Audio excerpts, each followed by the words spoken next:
Are we all sure that we're ready for another roller coaster year of Laker basketball? Because I have to be honest, I'm not sure that I'm emotionally prepared for that. I don't want to get too caught up in the drama from last season just because it's been covered to death by the media and everyone on YouTube, myself included. So I'll link some of my old Laker videos in the description if you're interested in more on last season. So obviously, this was one of the most disappointing years in NBA history last year for the Lakers. And as a result, they've just completely overhauled this roster. Is that going to be enough for them to hit an over on 45 and a half wins? I don't really know. I think the roster is absolutely improved from last season. Gone is the retirement home of last season, where the Laker cafeteria was likely having to provide meals that could be sipped through a straw due to the age of the team. So, at least on paper, this team is unquestionably younger, more athletic, and just better. And there were some really good under the radar pickups here for the Lakers at center. They grabbed Thomas Bryant, and when healthy, he gives the Lakers a pretty decent center at who can stretch the floor. After the Porzingis trade in Washington, they just didn't have room for him on the roster or in the rotation. But I still wouldn't count on him for too much. In 5 seasons, he's only managed to log 155 games, mainly due to injury. So is he going to be able to all of a sudden be healthy? I don't know. The other sneaky good pickup for the Lakers at the center spot is Damian Jones. And unless you're a glutton for punishment like me and watched a bunch of Kings games, you likely don't know a lot about him or may not even know him at all. He's just really solid, not really as a starter, but I think he's good for like 15 to 20 minutes a game. He's just going to rebound, hustle his ass off. He's a decent athlete too. So if LeBron can work with him some on his pick and rolls and rolling off of those, it could be a name that Laker fans fall in love with. Guard wise, they grabbed Patrick Beverly fresh off the championship that he won in his own mind from the Timberwolves, technically from the Jazz, but playing for the Timberwolves last season for Stanley Johnson, who I actually sort of liked, and Taylor Horton Tucker. A lot to unpack with this trade. Firstly, I love the fact that the Lakers a few months ago were coming out and saying things like, oh, we love Taylor Horton Tucker. The only way we would trade him is for another all star level player, or Russell Westbrook. He's completely untouchable for us. And it was just such an obvious attempt to drum up some artificial interest in these guys. I guess the plan was to incept the other teams into thinking, like, wow, the Lakers really value those guys. Thus, we should too. But no one was having that. Not a single soul was having any of that. And also, I'm not sure if there's two players who hate each other in the league, and maybe even all of professional sports, more than Patrick Beverly and Russell Westbrook hate one another. So to have them on the same team sharing a backcourt, just hilarious to me. Last season, I jokingly pitched the idea that the Lakers should just go out of their way to make Russell Westbrook as miserable as possible so that he declines his player option, but they were a little late on that. He had already accepted by the time they brought in Patrick Beverly. And outside of the personality stuff, fit wise, I just don't really see a world where Beverly and Russell Westbrook can play at the same time. I just think the spacing would be less than ideal to say the least, especially when you're trying to create room for LeBron to create driving lanes for him and create good looks for Anthony Davis. I just don't see how they can be on the court at the same time. I think this is more the idea and kind of the direction the Lakers are going as they're trying to create a world and a roster where they don't need to play Russell Westbrook. They're presumably getting back Kendrick Nunn back from his mystery injury at some point.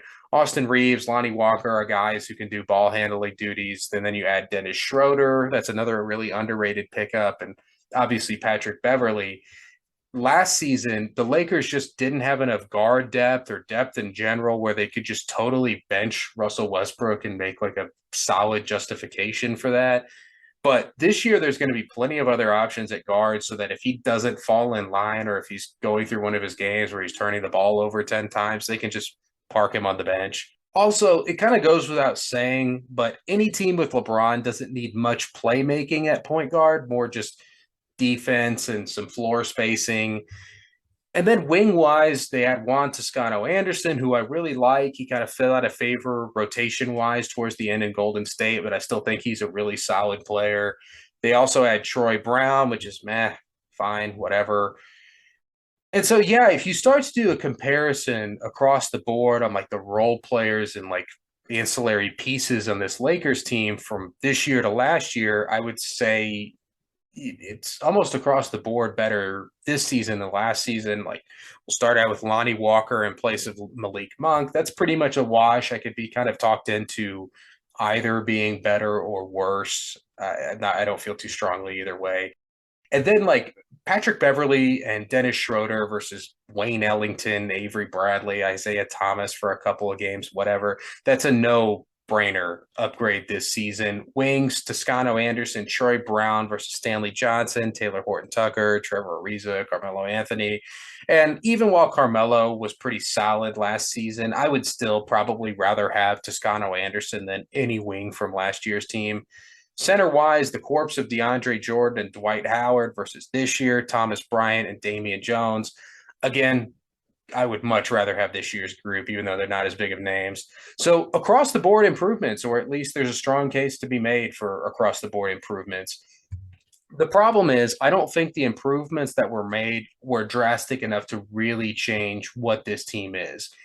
You might have noticed I use the word solid a lot when describing acquisitions that the Lakers made this offseason.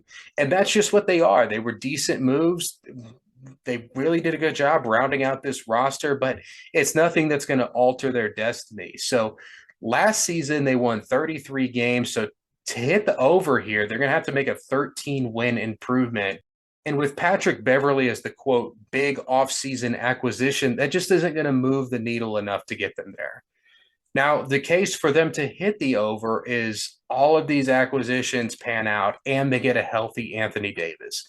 If AD is healthy and LeBron continues to defy father time, then sure, I can see the case for this being a high 40s, low 50s win team. But in 10 seasons, Anthony Davis has only played 70 games twice. That's just not something I'm going to be willing to bet on. So I say take the under. My advice for Lakers fans is just buckle up. It's going to be another bumpy, chaotic season. And if you're a Lakers fan who's just looking for things to get excited about, just try to sit back and enjoy the LeBron show. With the extension he signed this offseason, you're guaranteed this season with him. And maybe next season, depending on whether or not the organization wants to hit the reset button a year early, but you're at least guaranteed this year with him. After that, things are looking pretty bleak here with Anthony Davis and LeBron scheduled to leave likely after next season, and virtually no young, promising players and very few draft picks. The future's looking pretty bleak here. If you're a Russell Westbrook fan, just cherish every moment that you have with him. This could realistically be it for him in the NBA. And I know that sounds crazy, but if you're interested in the case for this kind of being the beginning of the end for him, I do a really deep dive on the teams that could potentially be interested in him. And I compare him to players of the past who have found themselves in similar spots. I'll link that also in the description. But the reality is, this Laker era is likely to end with more of a sputter. I see them maybe in the mix for a play-in, but I mentioned in the Warriors video, there's a lot of teams out west who made huge improvements this offseason or are just light years ahead of the Lakers talent-wise. So I would temper my expectations on what this team can accomplish.